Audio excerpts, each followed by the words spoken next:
Bombo Kevin, magandang gabi sa mga tagapagpakinig mo at tagapagsuporta ng Bombo Radio Philippines at ng ating mga tagapakinig na rin sa Zona Libre. Okay. Eric, ano po ang inyong naging reaksyon, sir, sa naging desisyon ng House of Representative Committee on Justice sa idineklarang sufficient in substance ang impeachment complaint laban kay Vice President Sara Duterte? Bagamat expected na natin nagagawin nila yan, pero nakakahiya pa rin tingnan, itong mga walang puso at walang anumang concern para sa ating mga kababayan dahil inuna pa nila itong kapritsyo nila sa maruming laro ng politika laban sa Vice President kay Sara Duterte, instead na unahin nila kung ano ang maitutulong nila nitong mga politikong magnanakaw na to na nasa Kongreso upang ang gobyerno ay magkaroon ng konkreto at malinaw na mga hakbang sa harap ng tumitinding armadong tunggalian ngayon sa Middle East. No? So baliwala sa kanila itong milyon-milyong mga Pilipino na nagkakaroon ngayon ng problema na sakaling lumala at lumawak ang krisis dyan sa Middle East ay tatamaan sila. Ay hindi lamang sa kanilang kabuhayan kundi pati sa kanilang physical na kaligtasan. So itong impeachment na itinutulak pa rin po nila Marcos at Romualdez kasi binabanggit ko Bombo Kevin, hindi man yan gagalaw kung hindi yan bibendisyonan at hindi bibigyan ng authority ni Marcos at nila Romualdez. Kung gusto nilang ipatigil yan, titigil yan. Dahil wala naman talagang kwenta, pero dahil nga itinulak pa rin yan nila Marcos at Romualdez. And hindi lamang po may kailang beses binisto mismo ni Congressman Toby Chanco. Natakot niya si Romualdez kay Sara Duterte. To the point na kahit pa dayain, baloktutin at ipilit ng walang kahihiyan ang impeachment complaint na yan sa House of Representatives ay gagawin ni Martin Romualdez dahil takot na takot siya sa isang Sara Duterte na maging presidente. So, hindi lamang nakakahiya ang ginawa na ito ng House of Representatives, ito ay isang pangbabaloktot. Sa katotohanan kasi, paulit-ulit naman ang mga allegations doon Paulit-ulit naman po ang mga sinasabi nila doon, Bombo Kevin. At karamihan doon, hindi naman yun mga high crimes that are worth to be considered na ang mga ito ay mahuhulog sa culpable violation of the Constitution, betrayal of public trust, o kaya mga seryosong paglabag sa saligang batas. Ibig sabihin po, dahil mayroon silang numero sa Committee on Justice at karamihan dyan mga bata-bata at alipores ni Romualdez, kaya nilang gawin kahit baluktot, wala sa katotohanan at pamimilit ang uri ng impeachment na ito. The same thing that we would also expect, Bombo Kevin, mga kababayan, ipipilit pa rin po nila yan sa plenary. Pagkatapos kunwari sa kanilang pag-observe sa ilang due process requirements, pagdating sa butuhan sa plenary, aabot yan sa minimum of 108. Okay. O mahigit pa ng mga boto, Bombo Kevin. So resulta niyan, talagang iakyat nila yan sa Senado. Kahit pa alam nila na yan ay wala namang sapat na numero na makakakuha ng 16 senators who are going to vote for the conviction against Sara Duterte. So, babantayan natin ito, Bob Kevin, mga kababayan, sapagkat diniklara na nila na sufficient in form and sufficient in substance. So, ibig sabihin po, Bombo Kevin, anytime soon, ay i-deliberate na yan para sa plenaryo.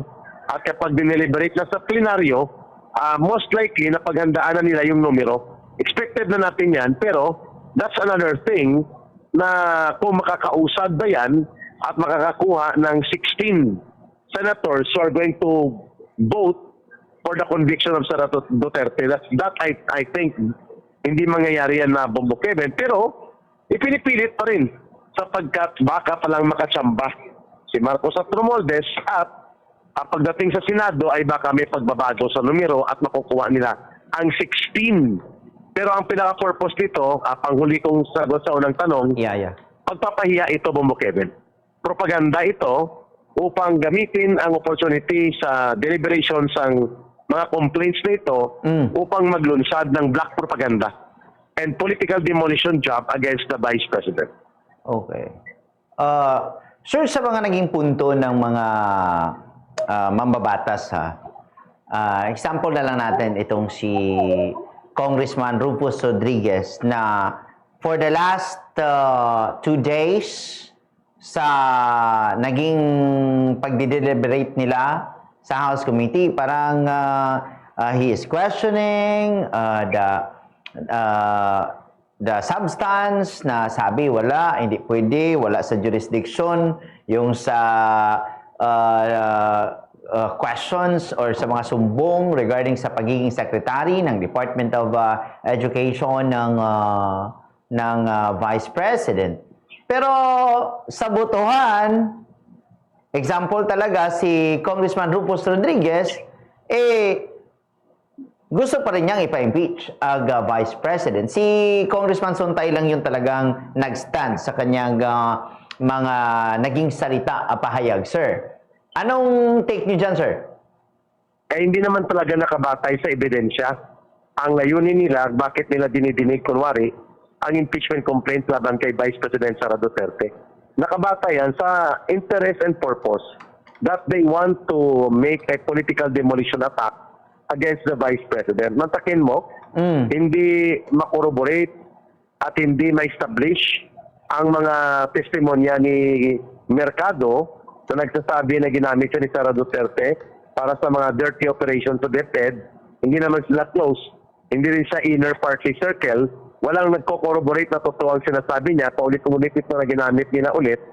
So, all of a sudden, sabi ni Rufus Rodriguez, baliwala ito dahil hindi naman ito tumutugon doon sa pwede naman yan nabuksan in other forum at hindi sa impeachment, pero bumuto pa rin siya. Bakit? Sabi ni tatanong mo, Bombo Kevin, sapagkat the intention of these proceedings are not about establishing the truth and facts about the case. The purpose is to establish a mind conditioning public opinion operations through black propaganda, publicity, and negative propaganda attack against the Vice President so that they will be able to put up by sheer numbers sa numero nila kahit maluktot pa at walang batayang tama at hindi po nakabatay sa katotohanan ng mga testimonya, iakyat pa rin nila ang impeachment because they're not worried about the evidence and the facts. They're more concerned about the dirty political demolition job that they would like to execute kasi yan po ang utos ni Marcos at Romualdez na itulak nyo na ma-impeach si Sara Duterte at iakyat sa Senado ang impeachment complaints. So no matter if the complaints do not have sufficient evidence and the facts and information are seemingly distorted, walang problema sa mga numero nila, ilulusot nila sapagkat hindi yun tungkol sa ebidensya o sa pagiging bigat ng mga testimonya na tama, kundi tungkol ito sa layunin nilang sirain at wasakin ng Vice President using the so-called process of impeachment. So, no matter what, pasok na yan, sir. May desisyon na sila, ganyan yung tingin nyo po. Pero sir, kayo sa Bangon Sambayanan, People's Movement, papel nyo bilang civil society at sa civil society at People's Movement, ano yung dapat gawin, sir, sa usaping ito, sir? Dapat magsalita din ang mga mamamayan. Kami po na bahagi ng People's Movement ng pagkilos ng taong bayan, we need to be critical. We need to be issuing participatory voices upang ipakita ang ganitong mga paglapastangan, ang ganitong pang-aabuso sa proseso ng impeachment. At kailangan lumawak ang protesta na yan. Lumawak po ang mga pagkilos at pagsasalita ng taong bayan. At kailangan hindi po natin pababayaan na sinabi yan sa desisyon ng Korte Suprema that the impeachment process is a serious accountability check mechanism that it cannot be used as a tool for political instrument of persecution against perceived political enemies. Ibig sabihin po, hindi dapat pinaglalaroan ang napakahalagang instrumento ng demokrasya kung saan itinutulak ang pananagutan using the impeachment para lamang masunod ang kapritsyo sa politika na gamitin ito sa pag-demolish ng political enemies. Kaya ang taong bayan dapat magsalita. Ang taong bayan dapat ay manindigan at magpahayag. Nang sa ganun po, hindi tayo mananatili na itinutulak sa atin ang mga baluktot na pang-aabuso dahil kulang tayo sa paninindigan at partisipasyon sa ganitong uri ng mga very important public interest na mga usapin, ay wala tayong pakialam, hindi tayo nagkakaroon ng paninindigan at kolektibong pagkilos at tatanggapin natin, hayaan mo na yan kasi laro lang yan nila sa pagitan ng mga Romualdez at mga Duterte, then mas lalo pong mga abuso itong mga naghahawak ngayon ng kapangyarihan sapagkat they have the numbers and hindi po organisado at malakas ang pagtutol ng mga organisasyon ng mamamayan.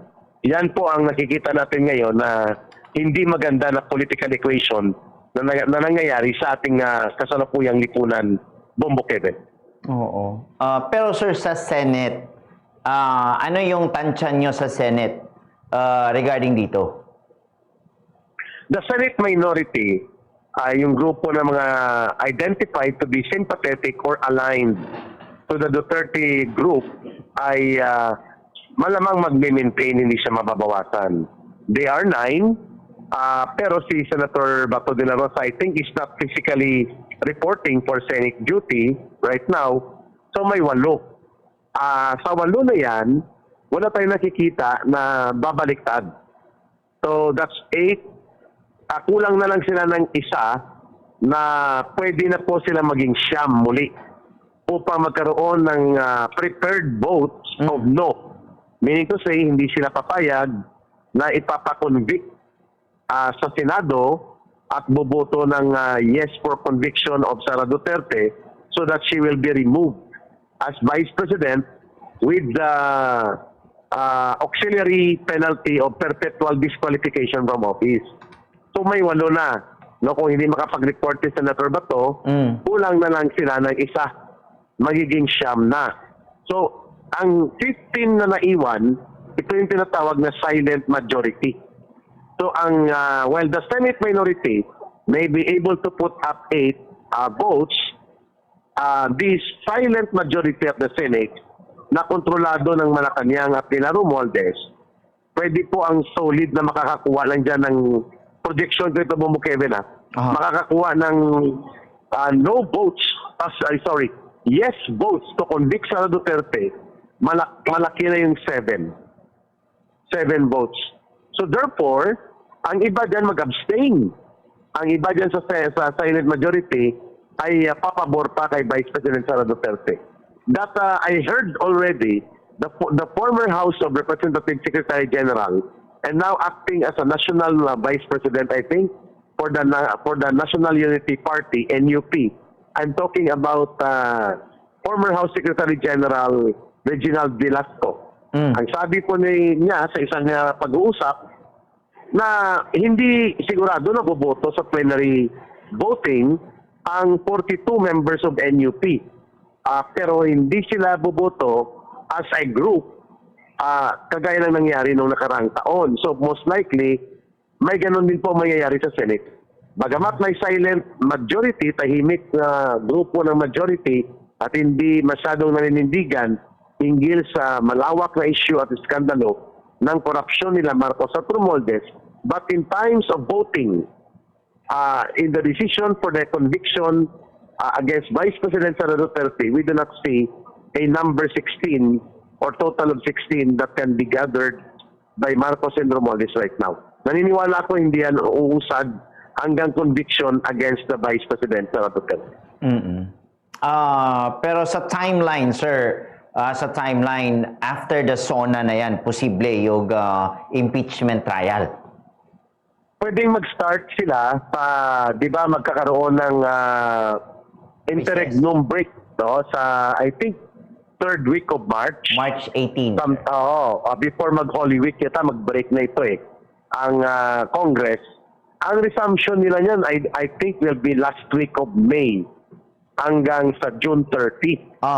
So, pwede na magkaroon ng initial na pag-convene o pag-constitute ng Senate as an impeachment court before the break sa Holy Week. Kung granting next week, na Monday or Tuesday, magbubutuhan sila or next week maibubutuhan sa plenary. Pagkatapos kunin di umano ang response ni Vice President Sara Duterte, i-railroad nila ito. So pwede po na magkaroon ng butuhan sa House of Representatives before the Holy Week and the break, and then iakyat nila sa Senado, and then the Senate will constitute itself as the Senate Impeachment Court, but no trial shall start until mag-resume sila sa last week of May or sa first week of June pa, mga kababayan. Pero sa mga pangyayari dyan, sir, tinitingnan natin, posible bang may hindi mag-attend sa SONA niyan? May possibility na mag-boycott, mag-walkout. May possibility yan. At may possibility din po na hindi na magiging solid pa ang alliances ni Marcos sa loob ng Senado, and even sa House of Representatives. Nakikita natin that hindi na po kapareho nung panahon ng 2025 last year na kaya niyang magtipo ng mahigit 280. Ngayon nga baka aabot na siya sa mga 110, 120 ang pipirma paakyat sa Senado. Baka hindi pa sigurado yan kasi may deliberations pa. So the alignment of political alliances, including ang possibility na may mga senador o mga kongresista na hindi na po magbibigay ng mabigat na value sa alliance nila kay Marcos at Romualdez, lalo na tinatawag ng lame duck. Walang silbi na si Marcos at ito ay patapos na sa termino niya, ay marami ang magkakaroon po ng readjustment sa kanilang political alliances, including makikita natin yan kapag ginanap ang State of the Nation Address. Kaya sabi ko baka before the State of the Nation Address, sisimula ng trial kasi bubuoy ng Senate Impeachment Court, maybe before the Holy Week mag-break ang buong Kongreso, then babalik sila sa last week of May, magsisimula na ang trial procedure sa conviction sa Senate Impeachment Court laban kay Vice President Sara Duterte should the House of Representatives can be able to put up at least 108 signatories of members of the House of Representatives, then they can move papunta sa Senado. I think doon yun papunta that before the break ay nakahanging na sa loob ng Senado that anytime si Sara Duterte will be put under trial sa Senate Impeachment Court after the Holy Week. Pero sabi mo nga, sir, yung NUP, partido yan, malaking partido yan. They have, nag-iiba na yung ihip ng hangin sa loob ng kanilang partido. How much more sa ibang mga partido, sir, di ba? That is correct. The solid alliances na binuo ni Marcos at Romualdez inside Congress will no longer be the same this year and the next months and closing towards 2028 sapagkat si Marcos mismo at sila Romualdez po ay na-expose na sa matinding iskandalo ng katiwalian, sistematikong korupsyon at malawakang pandarambong. May epekto po yan sa alliances nila in terms of trust and confidence to the leadership of Marcos as well as of Romualdez. Secondly, ang katotohanan on the incompetence, yung hindi talaga kaya mamuno ni Marcos na pang pinipilit mo na lang, natapusin niya na lang ang term niya at inaantay mo na lang napapalit si Sara Duterte. I think that kind of political condition will also trigger the realignment of political alliances both in the House of Representatives and in the Senate. Kasi sa tingin ko, sir, kahit sino siguro, even siguro sabihin natin, walang Sara Duterte sa 2028, na-expose na yung pinakamalaki ding nakawan, umano, sa budget ng Pilipinas. Posibleng habulin pa rin siya after this, sir.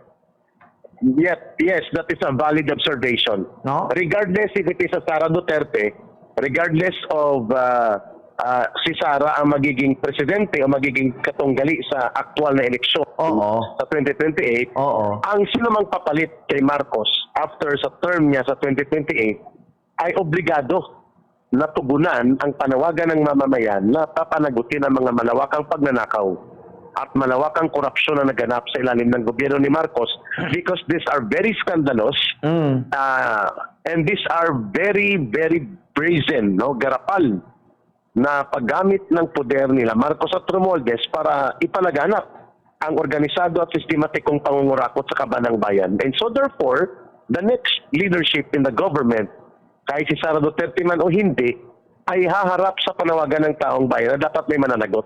And I agree to your observation that the demand for accountability is not only exclusively limited to the Sara presidency. It is a demand for a new government leadership, whether it is Sara Duterte or not.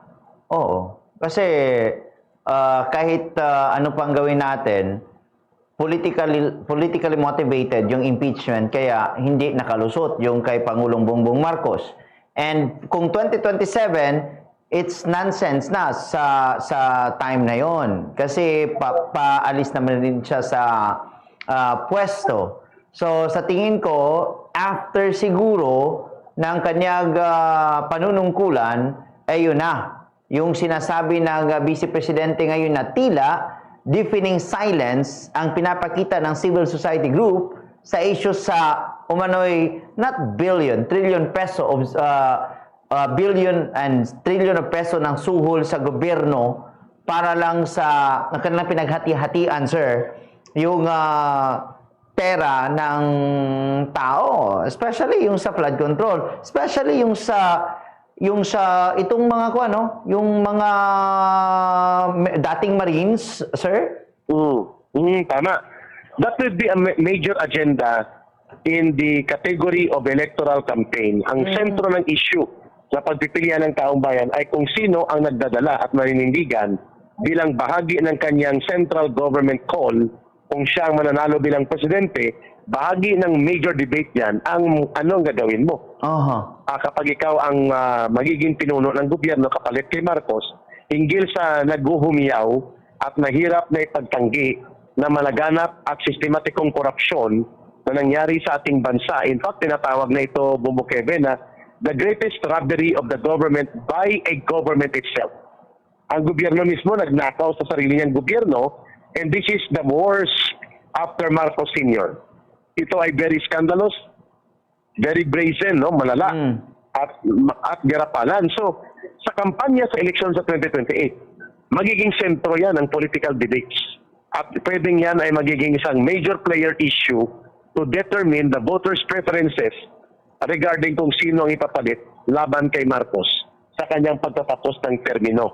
At dahil lalo na ang impeachment complaint, supposedly, na dapat ay magiging basihan sa panmingil at pananagutan ni Marcos laban sa kanya, pinaglaruan lang sa loob ng Kongreso sapagkat they have the numbers to keep up with the tyranny of numbers. Habang may numero sila, kaya nilang paikot-ikutin at laruin ang mga proseso ng demokratikong pananagutan kagaya ng impeachment process at kaya din nilang baloktutin para gamitin sa pang-iipit at mga panunupil sa kalaban sa politika the way scandalously distorting the impeachment proceedings against the Vice President Sara Duterte. Kaya tama yung observation na yan, in the absence and failure of systematic institutional accountability, such as what happened to the impeachment complaint against Marcos, na binasura lang naman at sapagkat yun ay gimmick lang namang nilay, bola-bola lang yun, the more that the people will clamor for real leadership change, according sa kasaysayan natin, ang mga ganyang level at antas na issue ay magiging decisive factor yan for the preferences of voters kung sinong magbibit-bit ng sincero at matuwid na panawagan na papanagutin po ang mga nagsagawa ng pandarambong at pagnanakaw sa ating bayan. Okay. Sir, pasok ko lang itong usapin kasi nakikita rin natin ang House of Representatives. May mga issues sila ngayon. Especially yung tono na ginagawa ng Caloocan Representative Edgar Erice against the Marcos administration. Diretsahan siya na nagko-comment sa administrasyon ni Pangulong Bongbong Marcos, and ni-replace siya ni Representative Laila de Lima, isang liberal at kilala din na kritiko ng gobyerno. Anong tingin mo dyan, sir? Well, De Lima and the Hontiveros and the likes of the so-called Liberal Party, we do not consider them as opposition anymore. Ang pagpapalabas sa kulungan kay Laila de Lima at ang mga aregluhan sa politika, ang Liberal Party group, itong yellow and pink survivors, they are no longer political opposition under the Marcos administration. They are part and extension of the Marcos alliance with Andrew Romualdez alliance. Technically and by substance, sila ay bahagi ng pamunuan sa administrasyon ni Marcos at ni Romualdez. They are not opposition. Kita naman natin silent sila, no? Wala silang boses, bulag at titibingi sila sa naghuhumiyaw na katotohanan na itinuturo na si Marcos at si Romualdez ang mastermind, tahimik pa rin sila. At ayaw pa rin nilang bitbitin ng panawagang Marcos resign, at ang kanilang tinatawag ay Marcos remain. Dahil ang kanilang binibira si Sara Duterte, hindi si Marcos. So Laila de Lima taking over the position of Deputy Minority Leader sa Kongreso is no surprise because they are all not already opposition. Formality lang ito na minority sila, but they are part and parcel of the broad alliance supporting the evil administration of Marcos and Romualdez na nasasangkot at nagugumon sa malala at manuba na pangungurakot. So si De Lima at sila Libanan at iba pang grupo dyan na nagkukunwaring they are on the minority side, they are not critics or opposition to the government. They are extension of the alliances for the power preservation of the authority of Marcos and Romualdez rather than facilitating the accountability o yung pananagutan nila Martin Romualdez at nila Marcos. Hindi po yun ang kakaisahan ng nitong mga grupong Liberal Party, kundi kung paano makihati sa poder, pundo, kapangyarihan, proteksyon at benepisyo na ibinibigay ni Marcos at Romualdez sa kanila. Kahit pa nalulukin nila, ang kunwa-kunwarian nilang sila ay mga opposition political groups. Well, in fact, hindi po. Extension sila ng alyansa at maglalaro sa maruming politika nila Marcos at Romualdez. Pero tingin nyo, sir, anong mangyayari kay Erice? Tatahimik ba yan? O he will continue this term legitimate criticism? I think magpapatuloy ang mga pahayag ni Congressman Igay Erice at baka marami pang magsimpatya sa kanya. In fact, sinabi nga niya mismo while he was delivering a privilege speech one time, pinatawag siya ni Sandro Marcos, di ba? Oh, yeah. Binulgar niya at tinakot-takot siya ni Marcos, ginulat-gulat siya ni Sandro Marcos just because nagkikriticize siya laban kay Ferdinand Marcos Jr. So, hindi siya nagtahimik kahit na tinatakot-takot siya, in-intimidate siya ng buong arogansya at kahambugan ni Sandro Marcos. Sinalis pa niya, sabi niya, if you want to stop me from speaking on the platform here sa Congress para ma-express kong saloobin ko, ay hindi ko gagawin yun. But you can expect that I am open for a debate. Debate with me.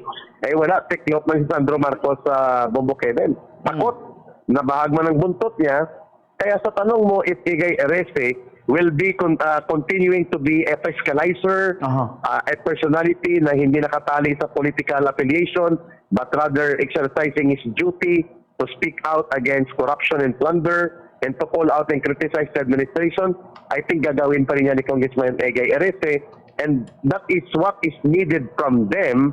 Hindi lang kay Congressman Igay Erice, dapat pati po ang lahat ng mga matitino pang pag-iisip at hindi swapang at buaya at hindi nangungurakot at hindi kurakotin din na mga kongresista should follow what Congressman Igay Erice has demonstrated, na hindi siya natatakot o natitinag kahit gamitan po siya ng poder ng pamilya ni Marcos, ng kanyang anak. Nagpapatuloy siyang nagsasalita tungkol sa mga anomalya at kagarapalan sa mga katiwarian na inisponsor ni Marcos at Romualdez. And no need for the Congressman Igay Erice na manatili pa sa minority position sapagkat what he has been doing is a real minority. yan ang totoong minority, opposition talaga. Kahit pa na hindi siya nagdedeklara na opposition siya. Bongbong Kevin. Oo, and yung withdrawal of his co-authorship sa substitute bill, the proposed anti-political dynasty measures, and claimed the president was only kanang gina-flatter lang nila ang publiko o giingon niya priority measure. Kuyaw pud ni nga baruganan, sir ba? Tama. Bula-bulatik lang yan, ang anti-dynasty bill. Bula-bulatik lang na may reforma sa budget. Bula-bulatik lang na kunwari ay may mga ipapatupad na pagbabago sa mga legislative measures. Bakit nasabi yan ni Congressman Igay Arese? Sapagkat nakikita, nararamdaman, nararanasan, at naobserbahan ng mga mamamayang Pilipino na si Marcos ay ang mga sinasabi niya baliktad sa kanyang ginagawa. Nuknukan at ubod ng pagkasinungaling. At ang malala na, hindi lamang nawawala ang kumpiyansa at pagtitiwala ng mga mamamayan sa kanya bilang presidente sana, kundi pati po sa kanyang mga gabinete. Which means, Marcos, by the day, as they remain in power, continue to be isolated from the people. Because, hindi po nila nasasagot ang katotohanang panawagan na dapat makulong at managot ang mga nasangkot na ito sa malawakang korupsyon, and yet pinagtatakpan si Ginoong Marcos. Kaya tama lamang po ito na kailangan pong ibulgar ito sa Kongreso, and we are happy that there is Congressman Igay Arese on that. At pati po ang mga bills na mga ginagawa nilang pang-cover up, wala naman purpose at hindi naman talaga ipapasayan yung mga anti-political dynasty bill among others, ginagamit na rin as tools for propaganda para magpabango itong grupo nila Marcos at Romualdez sa taong bayan. Sir, ask lang ako, sir, regarding sa 18 Marines, sa kanilang mga stand, ano yung tingin mo, sir? Sa tingin ko, dapat nagkaroon ng supplemental affidavit. Individually, dapat nagdetalye sila kung anong kanilang participation para hindi po shotgun na parang lahat sila ay sabay-sabay na ginawa ang mga activities na yon. Baka walang katuwang na legal support team ng mga abogado, si Attorney Levy Baligod.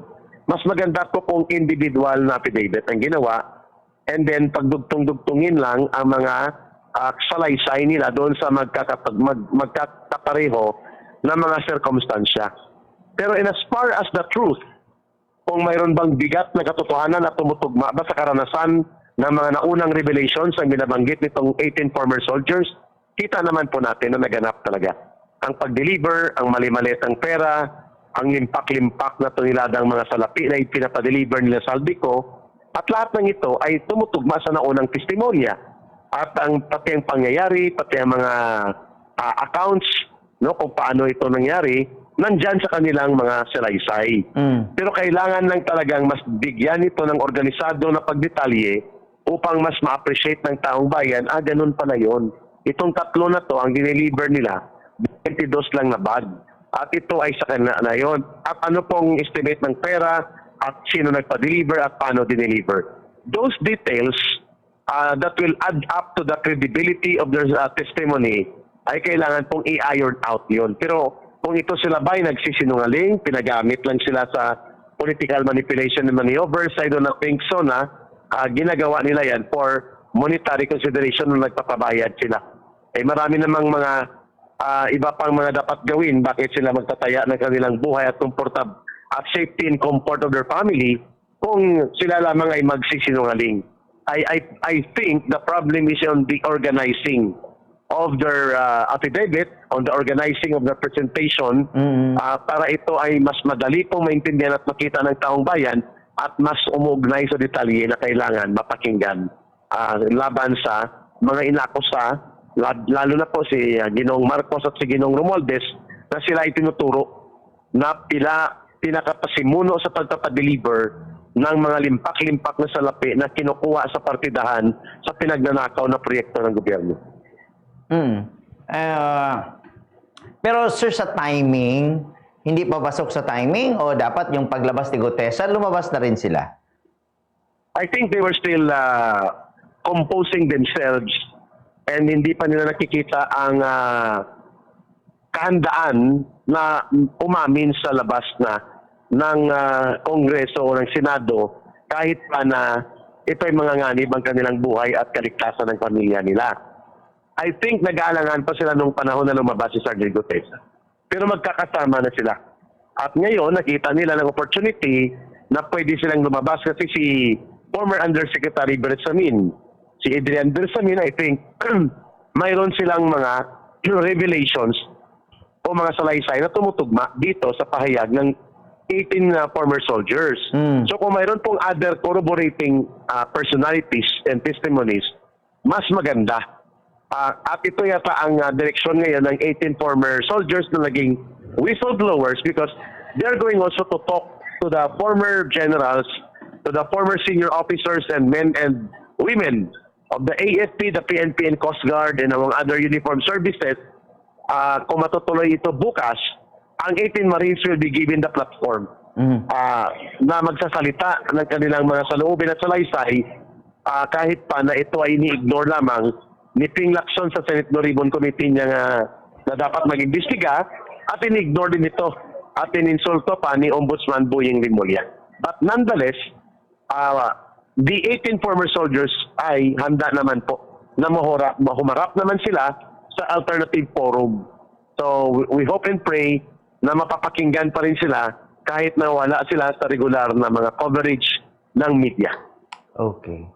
Sir, sa last na parte, yung information, sir, na kayo ay, ano ba, sir, inaresto, nag-surrender, at nakapagpiyansa, sir, sa anong kaso to, sir? Ito yung inciting to sedition na isinampa po na kaso na nagulat na lang tayo, napakabilis pa sa kidnap, ipinakyat ng Quezon City Prosecutor's Office sa branch 100 sa Regional Trial Court sa Quezon City. So nag-issue ng arrest order, warrant of arrest, at mayroong kakibat na bail na nakaset o piyansa sa 36,000. Pero hindi ako papiyansahin ng judge kung hindi ako mag-surrender sa police. So I was not captured, I voluntarily surrendered.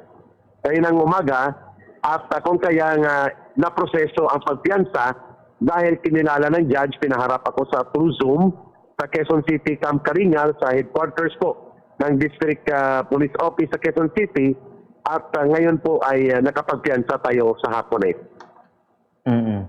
Pero may hearing pa yan, sir, no? Magka-schedule pa ng pre-trial and then trial sa schedule ng hearing. Matagal pa to. Makaabutan pa to ni Sara Duterte na maging presidente siya, madidismiss na naman ito. Politika to eh. These are part of the intimidation and selective martial law type operations ni Marcos na nakapokus sa ilang personalities na malakas ang loob at tumutuligsa sa kanila, like ni Eric. So these are part of the system of oppression, calibrated intimidation, upang tumahimik, tumiklop o matras na ang ilang pang natatabi ng mga nalalabi po nila mga kritiko, and so therefore ang kalagayan ni Eric naging sample ito na itong gagawin nila. Kahit pa na gawa-gawang kwento ito dahil hindi naman ako nanawagan na pabagsakin ng gobyerno. I did not also call on the people to take up arms and magrayot at manakit at makipagpukpukan sa pulis. I did not do that. Ang sabi ko lang ay karapatan ng mamamayan na ipanawagan sa Armed Forces of the Philippines that they need to stand by the people in times of crisis like this to be the protector of the state and the people. At yan ay pwede nilang gawin sapagkat may precedence yan sa kasaysayan sa ginawa nila General Angelo Reyes kung kaya lumaya sa poder si Joseph Estrada. That can be done also against dito po sa nangyayari ngayon kay Marcos. Ang problema lang natin mga kababayan, kalat-kalat po ang efforts and initiatives.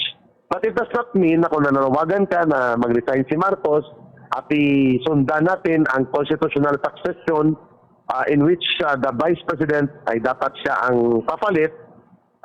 Yan po ang nakikita natin na ginagamit nila yan na i-distort kaya nakasuhan ako na inciting to sedition.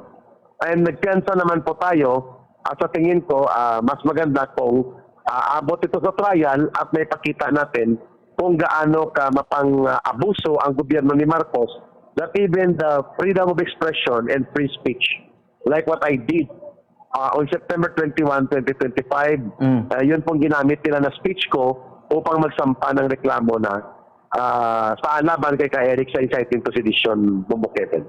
Sige, Ka-Eric, daghan kayong salamat, Ka-Eric. Maraming salamat talaga, sir, sa mga pananaw niyo po, information na ating napag-usapan sa ngayon dito sa programang Zona Libre, Bombo Radio Butuan, sir. Maraming salamat, Bumbukeven, sa Bombo Radio Philippines, sa programang Zona Libre. And thank you and congratulations sa Bombo Radio for keeping up the critical journalism na naglalayong iangat at pukawin ang kamalayan ng mamamayang Pilipino para sa pag-participate sa mga makabuluhang issue na hinaharap ng ating bayan. Mabuhay po kayo sa Bombo Radio Philippines. Mabuhay po ang Zona Libre. Ito po si Ka-Eric. Maraming salamat sa ating mga kababayan.